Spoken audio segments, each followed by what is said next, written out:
A secret royal meeting shattered Christmas calm.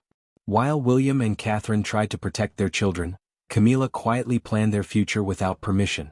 When William learned his children were discussed behind his back, his reaction shocked everyone. This moment changed family trust forever. What exactly was said in that room? And can the monarchy survive the damage? Stay with us. At 6:32 on the morning of December 25, 2025, while frost still clung to the windows of Kensington Palace, and most of London remained wrapped in the hushed stillness of Christmas dawn, a message arrived that would fracture the royal family in ways no scandal ever had. It came not through official channels, not through the carefully monitored communication systems that typically handle palace business, but through a private text sent directly to Prince William's personal phone. The message was brief, clinical, and laced with an urgency that made his stomach tighten before he even finished reading it. A senior household staff member, one who had served the family for nearly 2 decades, had broken protocol to deliver a single devastating line. "You need to know what was discussed about the children yesterday." Immediately, William, who had been awake for only minutes, sitting in the quiet of his private study, while Catherine and the children still slept, felt the warmth drain from the room. Christmas morning, a day that should have been defined by laughter, torn wrapping paper, and the innocent joy of George, Charlotte, and Louis, had just taken on a weight he could not yet name. He read the message 3 times, each pass tightening the knot forming in his chest. The phrase about the children carried implications he did not want to consider, yet could not ignore. This was not about schedules or public appearances. This was something far more personal, far more threatening. Within minutes, a second message arrived, this time with an attachment, a brief handwritten account of a private meeting that had taken place the previous afternoon in the Oak Room at Buckingham Palace. A meeting William had known nothing about. A meeting that, according to the account, involved Queen Camilla and 2 senior advisors discussing matters related to George's upbringing, Charlotte's education, and what the note described as necessary interventions in the Wales children's development. The words hit William like a physical blow. Interventions as if his children raised with love, care, and deliberate attention to both duty and normally required fixing. As if he and Catherine, who had spent years crafting a childhood for their children that balanced royal responsibility with emotional health, had somehow failed. He stood abruptly, the chair scraping against the floor with a sound that felt too loud in the stillness. Outside, the pale winter light was just beginning to creep across the palace grounds, casting long shadows through the frost-covered trees. But inside William's mind, a storm was forming. He had weathered many challenges since becoming a father, navigating the impossible task of raising future heirs while protecting their innocence from the machinery of monarchy. He had defended his family from intrusive media, from outdated traditions, from voices within the institution who believed children should be molded rather than nurtured. But this was different. This was not external pressure. This was internal interference. And it had come from someone who should have known better. The household staff member who sent the message was known for discretion, for loyalty, and for an unwavering commitment to the children's well-being. For them to break protocol meant the situation had crossed a line so severe that silence was no longer an option. William knew this person would not have reached out unless they believed the children were being discussed in ways that violated the boundaries he and Catherine had carefully established. The trust that held the palace together, the unspoken agreement that certain spaces remained sacred had been breached, and the breach had occurred on Christmas Eve of all days when the family should have been focused on joy, on togetherness, on the fleeting magic of childhood during the holiday season. William glanced toward the hallway where he could hear the faint sounds of the house beginning to wake.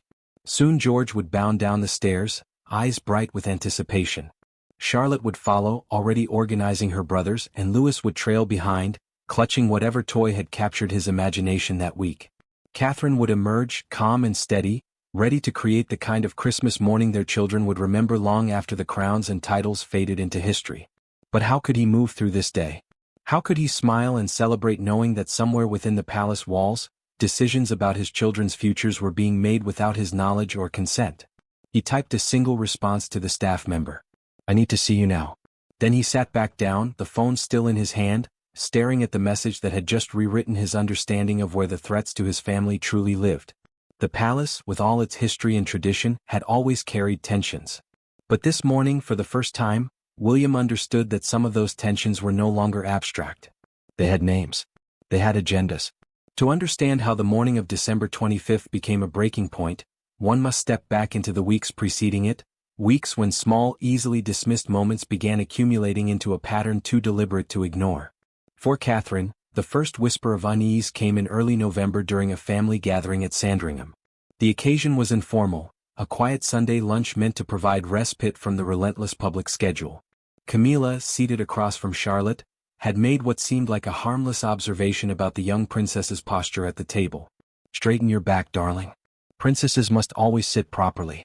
The words themselves were not unusual. Royals had been correcting children's posture for generations. But it was the tone, the subtle edge of authority, the implication that Catherine's guidance was insufficient that made the moment linger uncomfortably. Catherine had smiled politely, gently redirecting the conversation. But later that evening she mentioned it to William. He had dismissed it as Camilla's well-meaning but occasionally overbearing nature, a byproduct of her own insecurities and desire to prove herself useful. The comment stayed with Catherine, settling into the back of her mind alongside other small moments she had not yet connected. The time Camilla suggested George needed firmer discipline during a tantrum. The afternoon she questioned whether Louise was being coddled too much, the casual remark about Charlotte's choice of books being too frivolous for a future royal. Individually, these observations felt like the kind of generational friction every family experiences. But together they formed something more troubling. A narrative that suggested Catherine and William's parenting approach was fundamentally flawed. Princess Anne noticed the pattern before anyone else, though she said nothing at first. Anne, who had spent her entire life navigating the suffocating expectations of royal protocol while raising her own children with a fierce protectiveness, recognized the signs immediately. During a late November engagement, she watched Camilla interact with George during a brief family photo opportunity. The queen consort had leaned down, adjusting the boy's tie with a sharpness that made him flinch slightly, then whispered something and could not hear, but could read in George's expression. Confusion followed by a flicker of shame.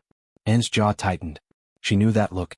She had seen it on her own children's faces decades earlier, when well-meaning but intrusive relatives had implied they were not living up to some invisible standard. And made a point of speaking privately with Catherine. They stood in the dim corridor outside the state dining room, the sounds of the reception fading behind them. Anne's words were characteristically blunt. "Watch her around the children not because she means harm but because she is trying to prove something."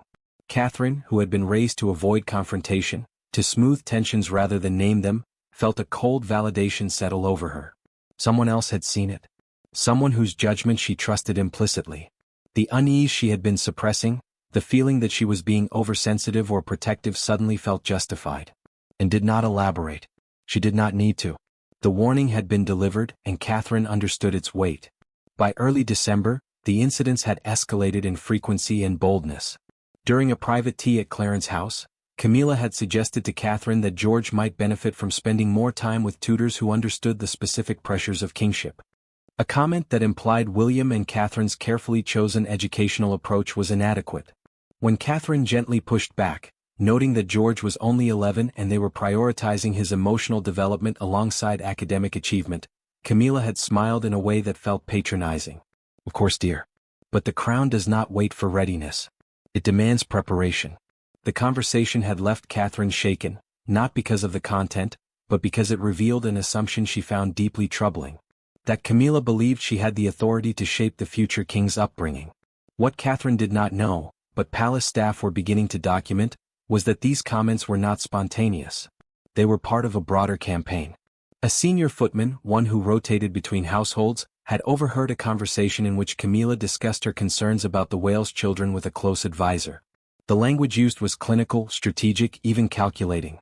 She spoke of George's sheltered upbringing, Charlotte's lack of formal department training, and Louis's indulgence as issues that would need addressing before they became ingrained habits. The footman, troubled by the tone, began keeping informal notes, not out of disloyalty to the queen consort, but out of loyalty to the children he had watched grow up. Children who were kind, curious, and deeply loved.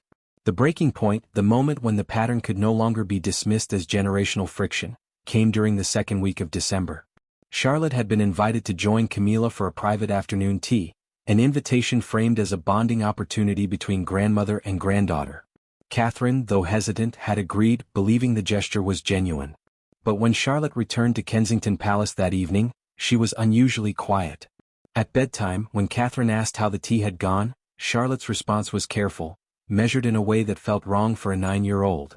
Granny Camilla said, "I need to think more about being useful to the family. That mommy and daddy are very kind, but kindness is not enough for people like us. Catherine felt her breath catch. The words delivered in Charlotte's soft, uncertain voice carried a cruelty the child did not yet understand. The implication that love, nurturing, and the warmth William and Catherine had fought so hard to preserve in their children's lives was somehow insufficient, somehow weak. Catherine held her daughter close, smoothing her hair, whispering reassurances that she was perfect exactly as she was. But inside, a fury was building, the kind that only a mother feels when someone threatens the emotional safety of her child. That night she told William everything. Not just the tea incident but the accumulated weight of the past 2 months, the comments, the corrections, the subtle undermining of their parenting. William listened, his face growing harder with each detail. And when Catherine finished he said only one thing. This ends now.